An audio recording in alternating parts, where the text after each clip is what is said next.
Discuss about recognition sites.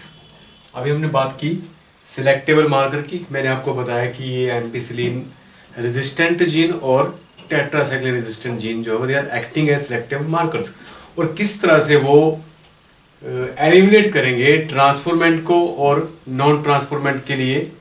Transformants के लिए किस तरह से वो परमिट करेंगे ग्रोथ के लिए, और नॉन ट्रांसफॉर्मेंट्स को किस तरह से वो एलिमिनेट करेंगे, ये हम यहाँ पे डिस्कस करेंगे इन द रिकॉग्निशन साइट्स। अब रिकॉग्निशन साइट्स क्या है? A location on the cloning vector. ये जो क्लोनिंग वेक्टर है इस पे कोई लोकेशन है into where a foreign gene can be introduced, जिसमें हम फॉरेन जीन को, जो हमारा रिक्वायर्ड जीन है, उसको जब हम यहाँ पे इंसर्ट करेंगे, लाइगेट करेंगे, उस स्पेसिफिक साइट को क्या बोलेंगे? रिकॉग्निशन साइट बोलेंगे या क्लोनिंग साइट बोलेंगे। उस साइट से हम फर्दर जो है इसका काम करेंगे। That is basically known as cloning site and recognition site.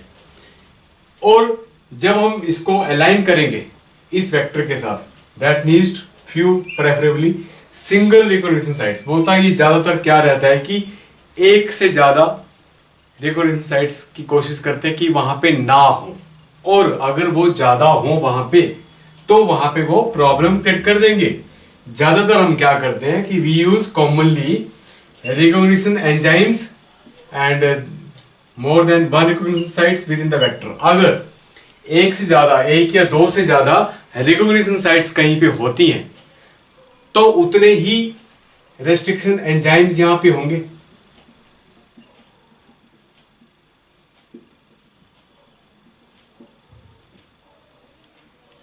जितने रेस्ट्रिक्शन एंजाइम्स होंगे, मींस रिकॉग्निशन साइट्स अगर हम बात करते हैं मोर देन 2, 3 या 4 ऐसी हैं, तो वहां पे उतना ही ज्यादा उनको काम करना पड़ेगा। ये रेस्ट्रिक्शन एंजाइम जो है, ये रेस्ट्रिक्शन एंजाइम यहां पे कट करेंगे, उतने ही सेगमेंट जो है वो कट जाएंगे। और जितने नंबर ऑफ सेगमेंट यहां पे कटेंगे, they will create the problem for our process. जो हमें ये प्रोसेस जो हमें करना था, जो रेजिस्टेंस जीन के लिए हमें जो बाहर से जीन इंसर्ट करना था, अलाइन, जो रिक्वायर्ड जीन हमें यहाँ पे इसके साथ अलाइन करना था, उतने ज्यादा सेगमेंट अगर यहाँ पे हो जाए तो ये इस प्रोसेस को क्या कर देते हैं? कॉम्प्लिकेट कर देते हैं। इसीलिए हमारी ये कोशिश रहती है कि जो रिकॉग्निशन साइट्स हो वो कम से कम हो, एक दो से ज्यादा ना हो, ताकि हम इस प्रोसेस को प्रॉपरली कर पाए। Recognition site with in the vector will generate several fragments. ये बहुत ज्यादा फ्रैगमेंट जनरेट कर देंगे which will complicate the gene cloning, जिसकी वजह से जीन क्लोनिंग जो है वो हमारी कॉम्प्लिकेट कर जाएगी। और वो जो जीन क्लोनिंग है, हमें, हम इस बेनिफिट, इंडिविजुअल को बेनिफिट करने के लिए ये टेक्निक कर रहे थे, उसमें हमें प्रॉब्लम क्रिएट हो जाएगी। इसीलिए बोलता है ये उनके साथ ही हम करते हैं जहां जिन पे ये रिकॉग्निशन सीक्वेंसेस कम से कम। और ligation of alien DNA is carried out at recognition sites. जो हम लाइगेट करेंगे एट द रिकॉग्निशन साइट्स, कहां करेंगे? Foreign DNA at Bam H1। कहां पे करेंगे हम इसको? द जो फॉरेन डीएनए है उसको कहां पे लाइगेट कर रहे हैं? At Bam H1। जो हम ये लाइगेशन कर रहे हैं that is done with on the Bam H1। जो टेट्रासाइक्लिन रेजिस्टेंस पे ये रेस्ट्रिक्शन एंडोन्यूक्लियस एंजाइम्स, ये जो साइट्स हैं, रेस्ट्रिक्शन साइट्स हैं, we are aligning the new DNA at this site. समझ आ रही बात? हम क्या कर रहे हैं, जो हमने एक इस तरह से डीएनए लिया, सेगमेंट लिया, सेगमेंट रिक्वायर्ड, इसको बोल रहे हैं हम एलियन डीएनए या फॉरेन डीएनए, जो रिक्वायर्ड था, जिसको हमने यहां से इसमें इंसर्ट करना था by using the same restriction enzyme. वो रेस्ट्रिक्शन एंडोन्यूक्लियस हमने यहां पे भी यूज किया और वही हमने यहां पे भी यूज किया। समझ आ रही बात? Restriction endonuclease. Same enzyme is used to make the cut here at warm H1 and same enzyme used to cut at the DNA from where this segment is used to cut. जहां से ये segment काटा और ये हमने ये segment ले लिया. क्लियर. इसको हम बोलते हैं एलियन डीएनए या फॉरेन डीएनए. जिस जीन को हमें यहाँ पे इंसर्ट करना था तो ये हम ले आए और हमने ये जीन यहाँ पे इस तरह से ये इंसर्ट कर दिया. आई होप कि आपको ये पता लग रहा होगा. ये बॉम H1 की साइड पे हमने ये क्या कर दिया, इंसर्ट कर दिया फॉरेन जीन को या एलियन जीन को. जिस जीन की हमें रिक्वायरमेंट थी, जो जब हमने यहां पे इसको इंसर्ट कर दिया तो ये क्या करेगा, ये इसकी जो टेट्रासाइक्लिन रेजिस्टेंट जो इसकी क्वालिटी होगी, जो टेट्रासाइक्लिन रेजिस्टेंस होगा उसको अल्टर कर देगा. It alter the capacity of tetracycline resistant gene. जब हमने इसको यहां पे इंसर्ट कर दिया तो अब इसने इसकी रेजिस्टेंस को ये लगभग लॉस कर देगा या लॉस्ट कर देगा, लूज कर देगा या लॉस्ट कर देगा, क्योंकि ये इसकी जगह अल्टर कर देगा. मींस इसको रेजिस्टेंट जीन को जो अपनी कैपेसिटी थी उसको ये वेरी कर देगा और चेंज कर देगा और उसकी जगह ये यहां पे रेजिस्टेंस जो है वो that goings to be loss और lost from this because of this insertion. किसकी वजह से, ये जो एलियन डीएनए था या फॉरेन डीएनए था जिसकी हमें यहां पे रिक्वायरमेंट थी, जिसको हमने वार्म H1 पे यहां पे ये इंट्रोड्यूस किया टेट्रासाइक्लिन रेजिस्टेंट जीन पे, और ये हमें रिक्वायर्ड था यहां पे सेम एंजाइम्स लगा के हमने यहां पे कट लगाया. ये सेगमेंट काट के हमने यहां पे इंट्रोड्यूस किया तो सेम ही एंजाइम से यहां पे भी कटिंग करी हमने और इस पे ये इंसर्ट करके ये क्या कर दिया, रिकम्बिनेंट बना दिया हमने. अब इतना आपको अगर पता लग गया तो करेंगे क्या, इसके बाद हम क्या करेंगे, हम इस ये जो हमारे पास ये जो प्लाज्मिड था विद ये PBr 322 जिसके साथ एलियन जीन जो हमारी रिक्वायर्ड का ये हमने रिकम्बाइन करके इसमें डाल दिया. अब हम इसको अगर इसको एक मीडियम में रखते हैं, और मीडियम क्या है, द मीडियम, यहां तक पता लग गया आपको. मैंने आपको ये बताया जो प्लाज्मिड था हमारा, प्लाज्मिड PBr 322 था, उस पे दो सिलेक्टेबल मार्कर जो जीन्स थे, एम्पिसिलिन रेजिस्टेंट के लिए था, दूसरा था टेट्रासाइक्लिन रेजिस्टेंट जीन था. वहां पे हमने वार्म H1 पे ये जो रेस्ट्रिक्शन साइट्स थी वहां पे हमने एक एलियन जीन इंसर्ट कर दिया. इंसर्ट करने के बाद हमने रिकम्बिनेंट बना दिया. ये जो रिकम्बिनेंट बना इसको हमने एक कल्चर मीडियम में ग्रो किया. द मीडियम कंटेनिंग एम्पिसिलिन, ये हमने क्या किया, ये हमारे पास एम्पिसिलिन कंटेनिंग मीडियम था तो इस पे हमने क्या डाल दिया, ये डाल दिया विद टेट्रासाइक्लिन रेजिस्टेंट क्या, जिसके साथ एलियन डीएनए था. हमने जब इसको ऑब्जर्व किया तो ये तो यहां पे तो ग्रो करके, जब हमने इसको ऑब्जर्व किया तो क्या थे ये, these were the plasmids which were having tetracycline resistant gene, they were these are known as recombinant.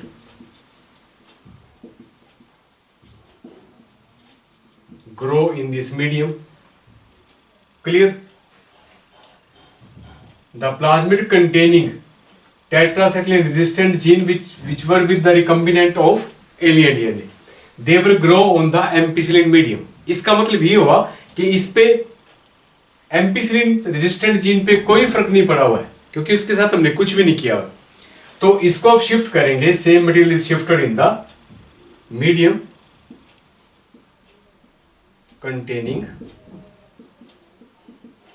क्या, टेट्रासाइक्लिन। समझ आ रही है बात आपको? इस कल्चर में हमने क्या डाल दिया, यही डाल दिया। ये डाले कौन हमने, सब रिकम्बिनेंट डाल दिए।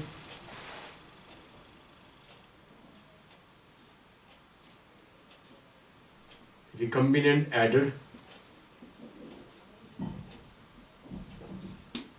added in this medium, and we observe it that no plasmid were found with these bacteria grow। जो भी प्लाज्मिड जो रिकम्बिनेंट थे, they were not grown here, only the cells grown they were non recombinant। कौन से? they were non recombinants। कौन grow किए यहां पे? जो नॉन रिकम्बिनेंट थे, जिनके पास ये वाला जीन नहीं था। जिनके पास ये जीन था they were known as recombinant, उनको हमने क्या बोल दिया, रिकम्बिनेंट बोल दिया। और ये रिकम्बिनेंट जो प्लाज्मिड के साथ हमने ऐड किए थे for the tetracycline resistance, they will not grow here. इसका मतलब इस जीन की वजह से दे लूज द रेजिस्टेंस। अब दे लूज द रेजिस्टेंस, तो इसको जब टेट्रासाइक्लिन मीडियम में ग्रो किया तो दे विल नॉट ग्रो।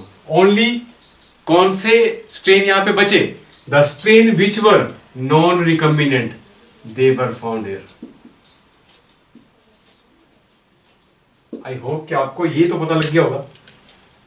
जब हमने ये फॉरेन जीन यहां पे डाला था, जो रिक्वायर्ड जीन था, जिसकी वजह से टेट्रासाइक्लिन रेजिस्टेंट जो जीन था वहां H1 पे, उस पे इसके साथ रिकम्बाइन कर दिया था।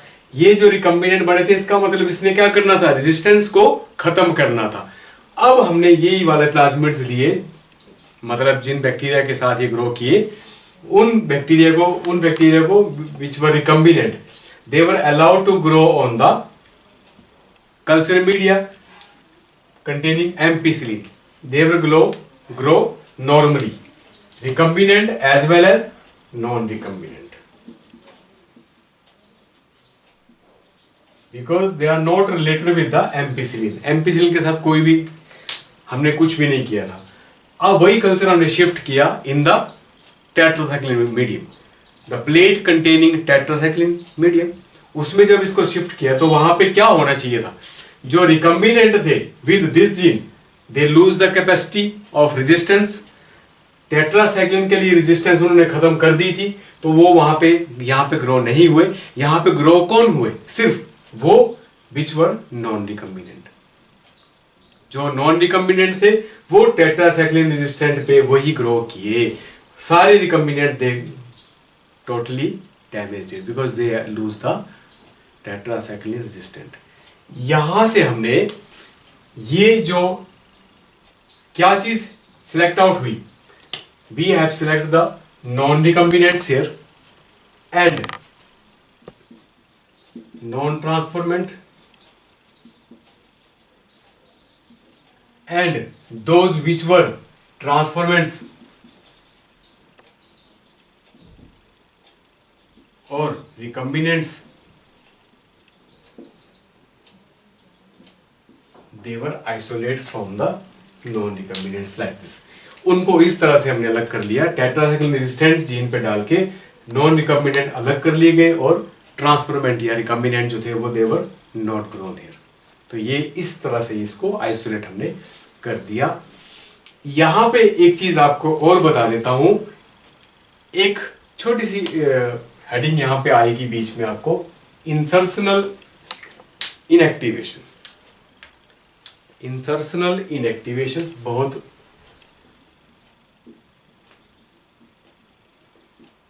Insertional inactivation. इंसर्शनल इनएक्टिवेशन, कोई चीज जब हम इंसर्ट करते हैं तो उसको वो इनएक्टिवेट कैसे कर देता है। तो आपको ये पता होना चाहिए कि इंसर्ट क्या है और इनएक्टिवेशन क्या हुई। तो यहां पे भी आपको बताता हूं कि इंसर्ट क्या है। There was a segment of alien DNA, ये इसको इसको एलियन डीएनए जो ये लिया हमने, this is known as insert.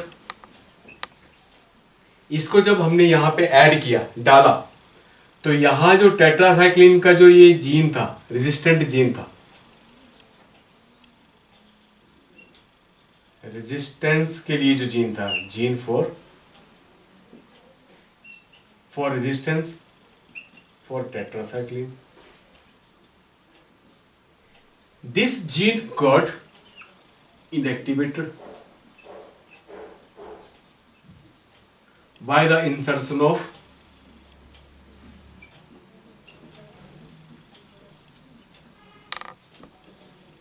alien DNA या फॉरेन डीएनए। ठीक है, ये जो फॉरेन डीएनए वो जीन का जो सेगमेंट था, यहां पे हमने जब डाल दिया तो इसने टेट्रासाइक्लिन रेजिस्टेंस जीन को क्या कर दिया, इनएक्टिवेट कर दिया। अब इसकी रेजिस्टेंस यहां पे इसने क्या कर दी, लॉस्ट कर दी। तो ये जो था इंसर्ट, जो था ये एलियन डीएनए का जो सेगमेंट था ये था, और इसने इनएक्टिवेट किसको किया, टेट्रासाइक्लिन रेजिस्टेंट जीन को क्या कर दिया, इनएक्टिवेट कर दिया। जब इसको इनएक्टिवेट कर दिया तो इसकी रेजिस्टेंस खत्म होगी, लॉस कर गई। तो क्या इसको हम ये बोल सकते हैं कि नहीं, इंसर्शनल इनएक्टिवेशन बोल सकते हैं कि नहीं बोल सकते, ये है इंसर्शनल इनएक्टिवेशन। क्लियर। इसको एक और एग्जांपल के साथ, क्रोमोजेनिक सब्सटेंस के साथ यहां पे आपकी एनसीईआरटी में समझाने की कोशिश की है, वो भी आपको एक एग्जांपल बता देता हूं।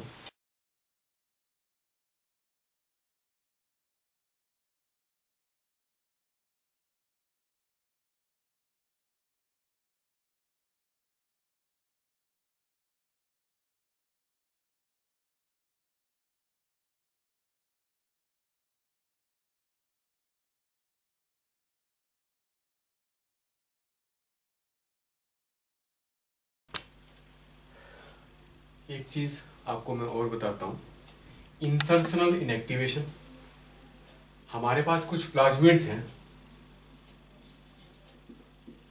We have some plasmids of some bacterias which have specific enzymes, they are known as enzyme beta galactosidase.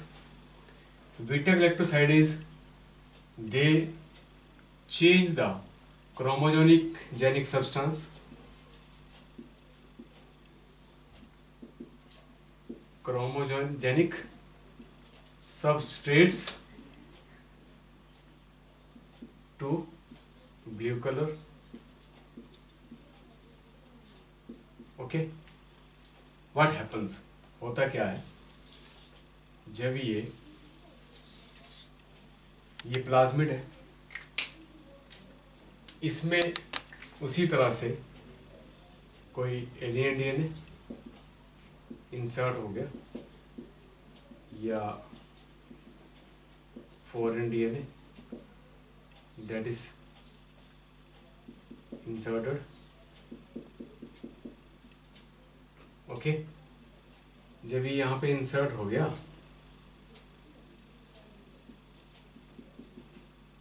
ये, और इसको इंसर्ट करने के बाद व्हाट हैपन्स, यहां इसको इंसर्ट कर दिया, inserted in the plasmid, what it do, जिसमें जो ये जीन था, the gene present here which was responsible to prepare the beta galactosidase,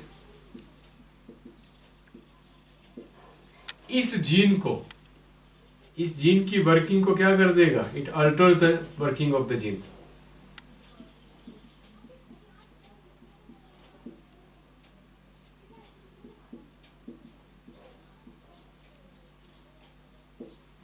it alter the activity of the gene, इस जीन की एक्टिविटी को अल्टर कर देगा, एंड ये इसको अल्टर करने के बाद means it make it inactivate, it make it inactivate, it inactivate the gene, it inactivate the gene which was responsible to prepare the enzyme beta galactosidase, and this beta galactosidase was responsible to convert the chromogenic substrate into blue color. और जब हमने क्या किया, हमने जब without insert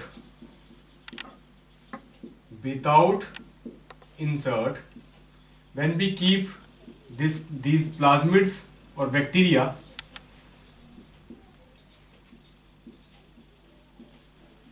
in the culture, and what they do without any insert, कोई भी insert यहाँ पे नहीं डली थी जब, तो जब हमने इसको डाला तो वहां पे बैक्टीरिया विद प्लाज्मिड जब इसको डाला तो they would change the chromogenic substrate into blue color. All the colonies develop are showing the blue color because they prepare the beta galactosidase. This enzyme was responsible to convert the chromogenic substrate into blue color. तो blue color colonies वहां पे develop होगी. Second case में what happens? When in the second case what we do, जब हमने alien DNA उस specific gene पे insert कर दिया, इंसर्ट करने के बाद उसने क्या, उस जीन की एक्टिविटी को अल्टर कर दिया, चेंज कर दिया, इनएक्टिवेट कर दिया. इनएक्टिवेट करने के बाद जब हमने इस प्लाज्मिड को आफ्टर इनएक्टिवेशन जब फिर से ऐसे कल्चर में डाला तो what happens, no colour was there, no blue colour was there, colourless हो गया वो. Why? Because उसने उसको इनएक्टिवेट कर दिया, no beta galactosidase will be there. जब ये एंजाइम नहीं बनेगा, it will not convert the chromogenic substrate into color, तो they will produce the colorless, no color will be there. तो it means this is also showing the insertional inactivation. ये क्या कर दिया इसने कर दिया इंसर्शनल इनएक्टिवेशन.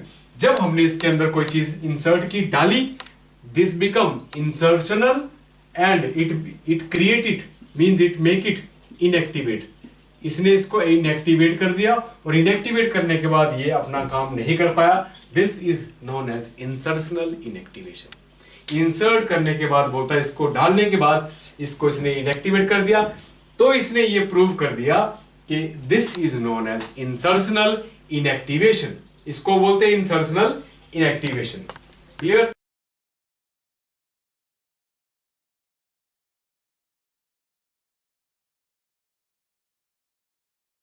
नेक्स्ट पार्ट है हमारा vectors for cloning genes in plants and animals. अभी इससे पहले हम डिस्कस कर रहे थे origin of replication, selectable markers, cloning sites, और उसके बाद हम ये जो फीचर था हमारा क्लोनिंग वेक्टर्स का, vectors for cloning genes in plants and animals. अब प्लांट्स और एनिमल्स में क्या वो और कुछ वेक्टर्स हो सकते हैं जिनको हम क्लोन करके उसको प्लांट्स और एनिमल्स के बेटरमेंट के लिए यूज किया जा सकता है. तो हमारे पास एक सोइल में पाए जाने वाला एक बैक्टीरिया है which is named as Agrobacterium tumefaciens. Soil में नेचुरली एक पाया जाने वाला बैक्टीरिया है which is known as Agrobacterium tumefaciens. ये है क्या? It is a pathogen. It is a disease causing agent. कौन सी डिजीज? It cause tumor. इसको हम इस नाम से भी जानते हैं, Ti plasmid. It contain Ti plasmid. Ti plasmid का मतलब tumor inducing plasmid. Tumor inducing plasmid means ये जो बैक्टीरिया है एग्रोबैक्टीरियम ट्यूबिफेसियन, इसके प्लाज्मिड में एक जीन है जो क्या करता है, ट्यूमर इंड्यूस करता है इन dicot plants, in dicot plants. It is found in the soil and it causes this disease where? In the roots of the dicot plants. ये क्या करता है, ये इन्फेक्ट करता है और जो रूट के सेल्स हैं उस पे ग्रोथ बढ़वा देता है सेल्स की, which increase the uncontrolled division of the cells in the root cells and they cause this kind of structure. This is known as basically what? ये क्या बन गया, ये हो गया ट्यूमर. इसको क्या बोल देते हैं, tumour. And these tumor cells release some chemicals which are needed by the this TI plasmid as well as Agrobacterium tumefacium, जो ये इसके लिए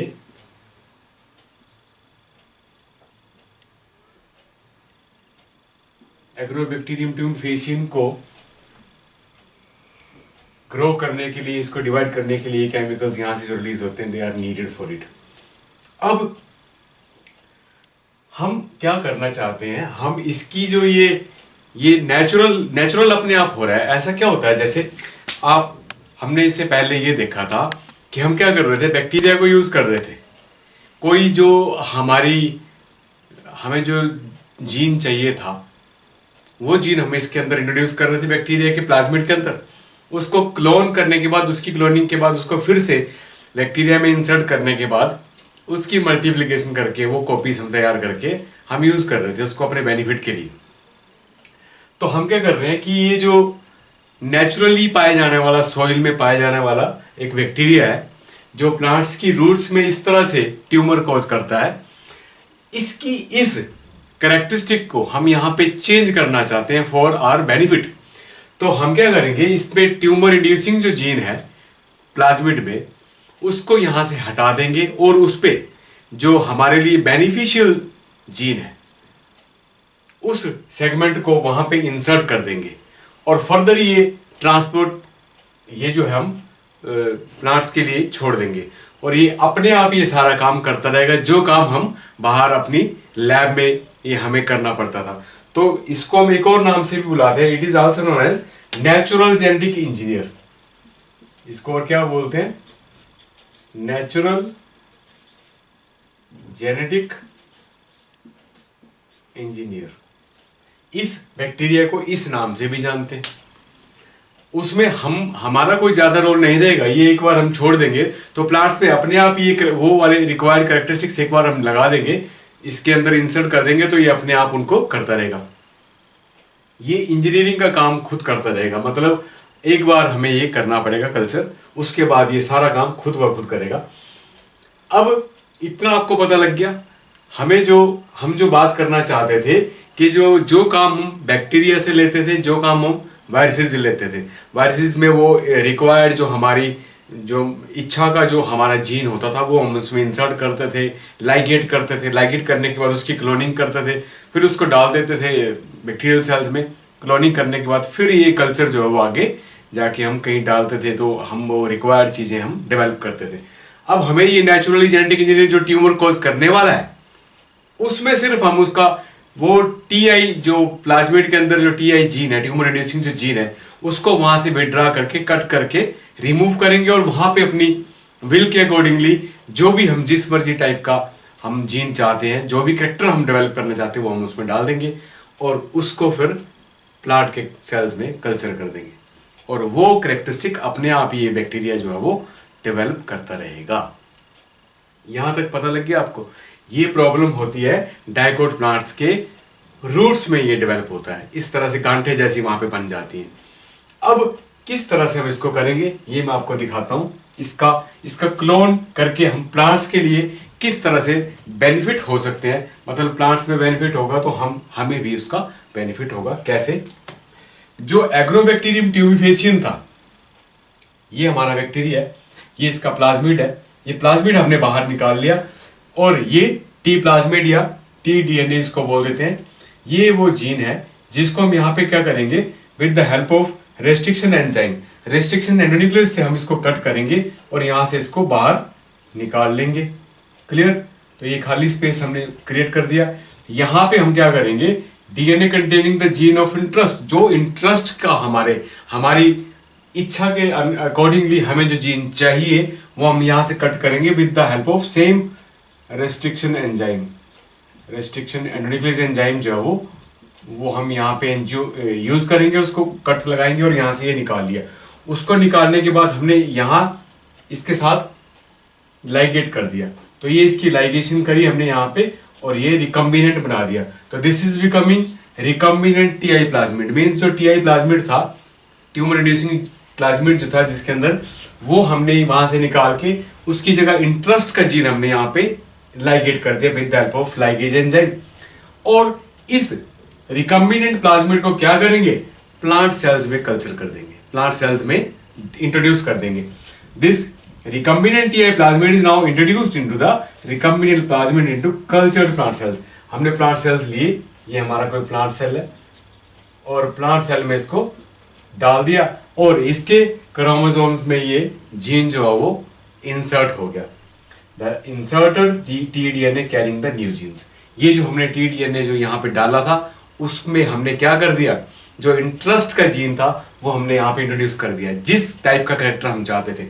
अब इन प्लांट्स में ये जो नए प्लांट्स अब डेवलप होंगे, they have the new type of characteristics, जो कैरेक्टर हम चाहते थे, they will develop automatically now. This is a way to we can get the benefit in for the plants as well as for us. हमें भी वो benefit in future वो उस तरह से हमें मिलेगा। तो ऐसे हम इनको क्लोन कर सकते हैं, ऐसे वेक्टर्स की हम हेल्प लेके ऐसा हम काम कर सकते हैं। एक और दूसरा पार्ट मैं आपको ये बता देता हूं, कुछ जो हमारे पास जो बैक्टीरिया वायरसेस थे,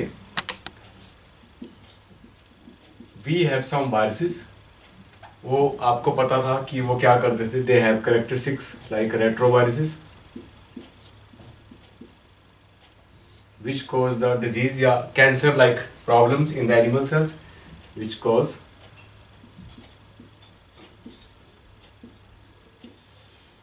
cancer in animals or animal cells. Now they have such genes।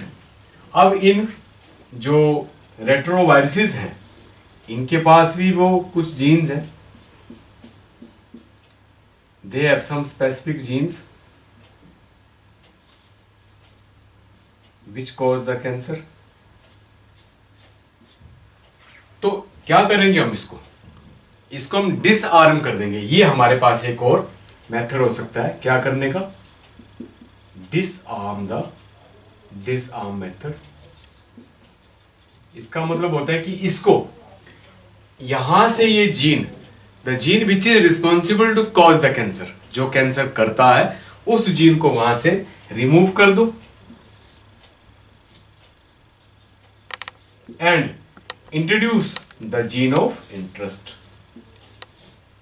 In place of this. जो जीन ऑफ इंटरेस्ट हम चाहते हैं उस जीन का सेगमेंट हमने काट के यहां पे with the help of same kind of restriction endonuclease, उससे हमने इसको काटा और इसकी जगह पे ये जीन इंसर्ट कर दिया। Now this virus become helpful for us. Disarming एक तरीका है जिससे ये जो रेट्रोवायरसेस के जो कैरेक्टरिस्टिक्स थे जो कैंसर कॉज करते हैं एनिमल्स में, उनको भी हम इस तरह से डिसआर्म करके अपने एनिमल्स के बेनिफिट के लिए उनको यूज किया जा सकता है। This is another way for getting benefited for animals as well as plants. I hope कि आपको यह अच्छे से पता लग गया होगा। इसके बाद नेक्स्ट टॉपिक हम देखते हैं कॉम्पिटेंट होस्ट।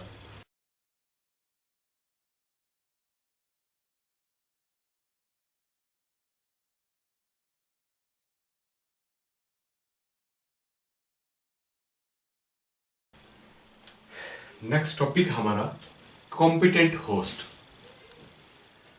अब इसमें एक चीज आती है, जो हमने ये अपना जीन ऑफ इंटरेस्ट जो था लाइगेट कर लिया डीएनए के साथ, तो उसको बना दिया हमने रिकम्बिनेंट डीएनए। ये जो रिकम्बिनेंट डीएनए हमारा बन गया, अब हम इसको करेंगे क्या, इसको करेंगे इंसर्ट इन द बैक्टीरिया। ये हम यहां पे देखना चाहते हैं कि वो जो बैक्टीरिया है उसको इजीली ले पाता है या नहीं ले पाता है। तो उसको हमें क्या करना है, कॉम्पिटेंट करना है एज ए होस्ट, ताकि वो उसको इजीली ले पाए। वो इजीली उसको अभी नहीं ले पाता, क्यों? क्योंकि जो डीएनए है that is hydrophilic in nature. DNA is hydrophilic, और जो मेम्ब्रेन है या जो वॉल है दे आर नॉट हाइड्रोफिलिक, तो वो उसको एंटर नहीं करने देगी इजीली। इसका मतलब हमें इसको थोड़ा बहुत ट्रीट करवाना पड़ेगा बैक्टीरियल सेल्स को। कैसे? Let us discuss it. हम क्या करेंगे, जो ये हमारे पास बैक्टीरिया है, ये इसकी ऐसे सेल वॉल है, it is not competent till DNA is hydrophilic. This is about the recombinant DNA. Okay, ये क्या है? ये recombinant DNA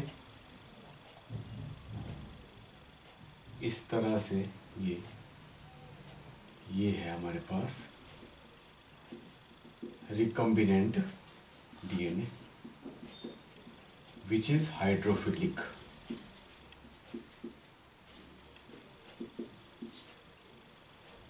और ये जो है यहाँ पे एंटर नहीं हो पा रहा है बिकॉज ऑफ इट्स वॉल्स और membranes nature.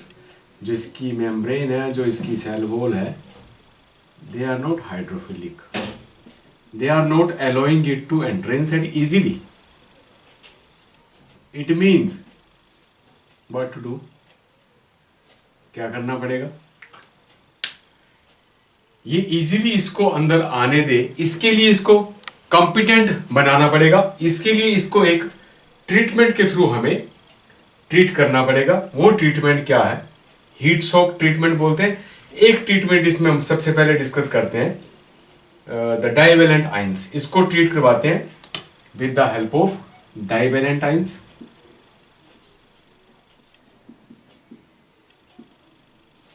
They are calcium ions.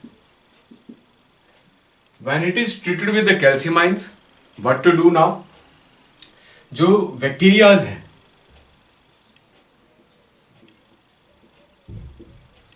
they are treated with divalent ions, they are calcium ions. इनको कैल्शियम आयन के सॉल्यूशन में हमने रख दिया। After then what happens? They create the और increase the permeability of these walls in their cell walls to create the pores. उन्होंने क्या किया? उन्होंने सेल वॉल्स की और सेल मेम्ब्रेन्स की परमिएबिलिटी बढ़ा दी of their pores. They increase the size of the pores. What? किसकी हेल्प से? कैल्शियम आयंस की। ये जो डाइवेलेंट कैल्शियम आयंस है, इससे हमने इसको ट्रीट किया जब, तो इसने क्या किया? दे create the pores by increasing the permeability.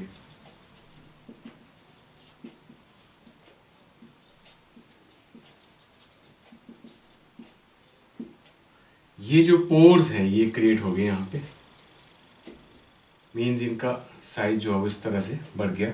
So the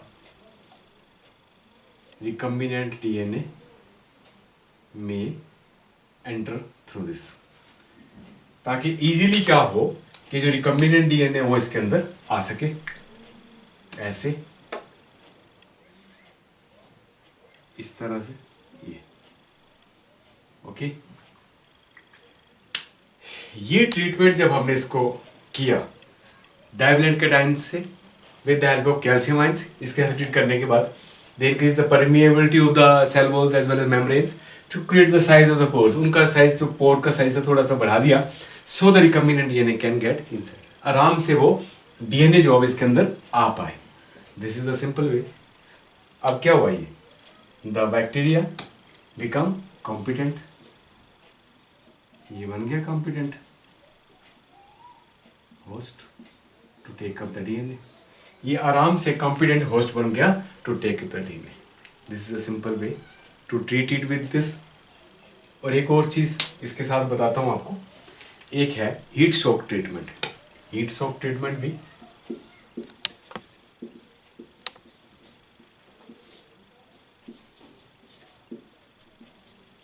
इसमें क्या करते हैं हम, इसी तरह से क्या करते हैं, ये हमने एक टेस्ट ट्यूब में ये सारा कल्चर ले लिया, we have taken here test tube, उसमें हमने ये बैक्टीरियाज रखे हैं, ये बैक्टीरियाज मैं यहाँ बना देता हूँ।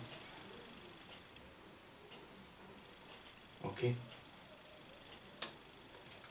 बैक्टीरियाज मैंने यहाँ ले लिए हैं और जो रिकम्बिनेंट डीएनए है वो मैंने यहाँ शो कर देता हूँ।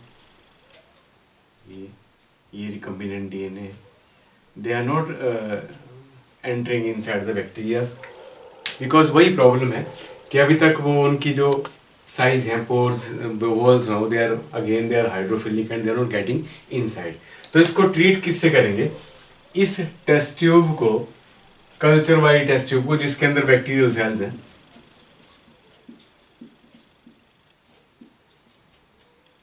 और ये रिकम्बिनेंट डीएनए है, इनके साथ हमने इसको रखा हुआ। हम ये यहाँ पे शो करने की कोशिश कर रहे हैं कि इसके अंदर नहीं जा पा रहे हैं, तो इसको हमने ट्रीट किया ऑन द 42 डिग्री सेल्सियस। इनको क्या किया हमने, 42 डिग्री सेल्सियस पे लेके गए,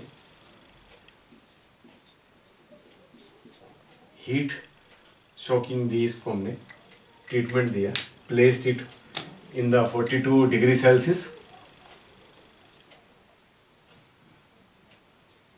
ये सारा रिकम्बिनेंट है, इसको यहाँ पे रखा और उसके बाद इसको फिर से शिफ्ट किया, दिस 42 डिग्री सेल्सियस के बाद इस टेस्ट ट्यूब को शिफ्ट किया on what, shift on ice chilling. यहाँ पे हमने ये आइस रखी हुई, ice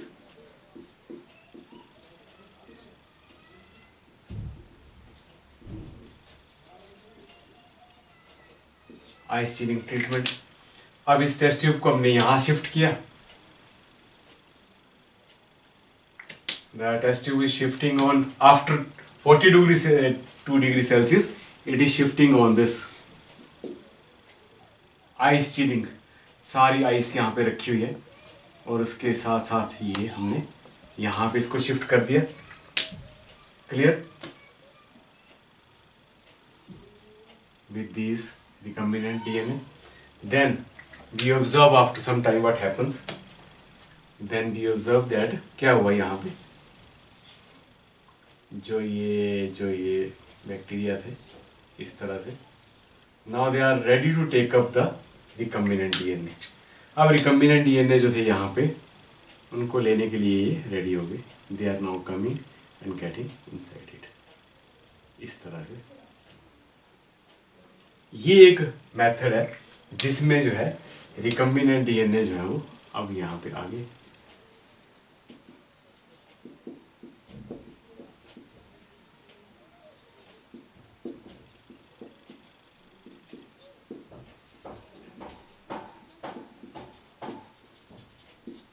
this is known as heat shock treatment. 42 degree Celsius पे रखने के बाद इसको फिर से आइस चिलिंग पे रखा, फिर से शिफ्ट किया 42 डिग्री सेल्सियस पे।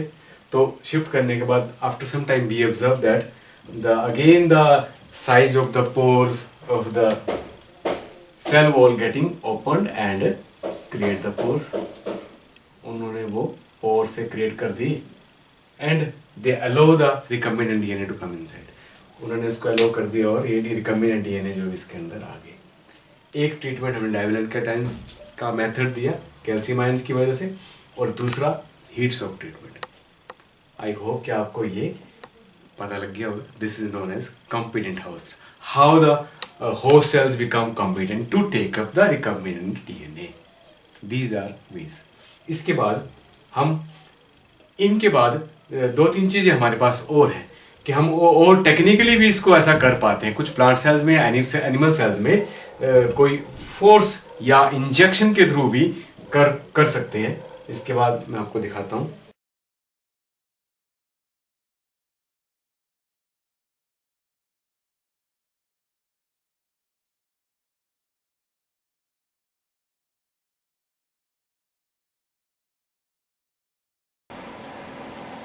कॉम्पिटेंट होस्ट को लेके हम डिस्कस कर रहे थे अभी। मैंने आपको बताया कि किस तरह से बैक्टीरियल सेल्स को हम कॉम्पिटेंट कर सकते हैं ताकि वो आराम से इजीली टेकअप कर पाए, मींस ले पाए जो रिकम्बिनेंट डीएनए हमने प्रिपेयर किया। जो भी हम इंटरेस्ट का जीन जो हमने लिया था उसको हमने रिकम्बाइन किया था, अलाइन किया था, लाइगेट किया था। उसके बाद उसको फिर रिकम्बाइन करने के बाद हम उसको बैक्टीरिया में जब इंसर्ट करते हैं, डालते हैं, तो डालने से पहले हमें ये नहीं पता होता है कि वो उसको कैसे ले पाएगा, तो दे आर नॉट कॉम्पिटेंट। तो उनको कॉम्पिटेंट करने के लिए हमने आपको ये दो तरीके बताए। एक डाइवलेंट कैटायंस की हमने बात करी और दूसरा हमने हीट शॉक ट्रीटमेंट की बात करी।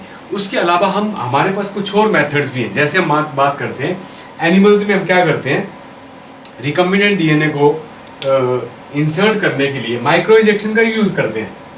माइक्रो इंजेक्शन को माइक्रोस्कोपिकली इंजेक्ट करके सेल्स को नीचे प्लेस करके इंजेक्शन के थ्रू जो है न्यूक्लियस में डायरेक्टली टारगेट कर देते हैं रिकम्बिनेंट डीएनए। तो it is a recombinant DNA which is taken in the injection, micro injection, and added in the were injected into the nucleus of the cell. अगर ये animal cell है और ये क्या है, न्यूक्लियस, तो यहाँ पे क्या करेंगे, डायरेक्ट हम यहाँ पे इंजेक्शन के थ्रू इस तरह से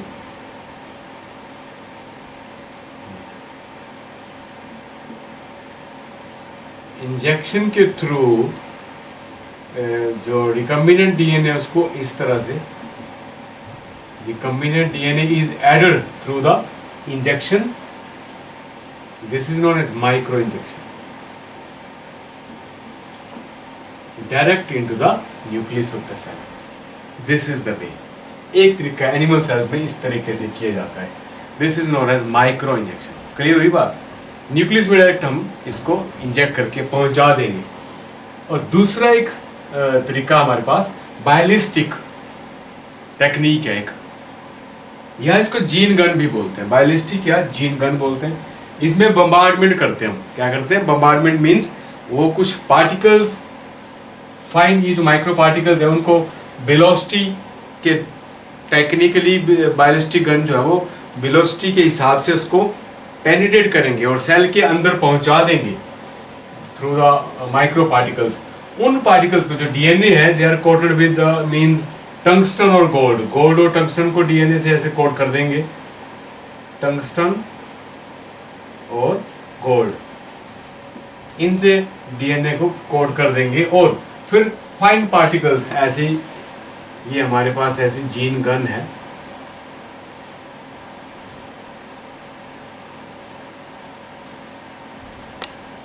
इस तरह से